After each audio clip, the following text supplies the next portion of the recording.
Ang programang ito ay rated SPG. Striktong patnubay at gabay ng magulang ang kailangan. Maaaring may masiselang tema, lengguwahe, karahasan, sexual, horror o droga na hindi angkop sa mga bata.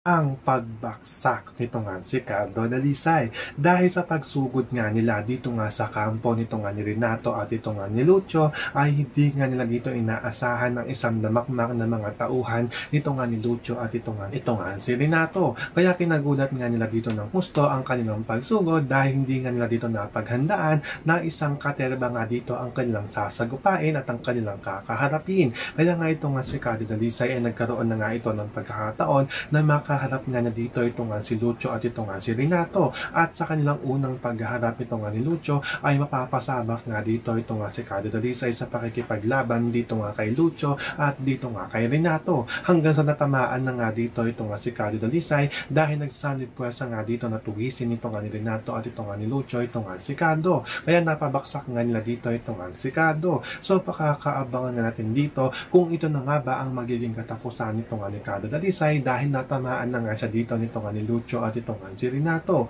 Yan ang ating mga pakakatutukan at pakakaabangan dito nga lang sa FPJ San Provinciano.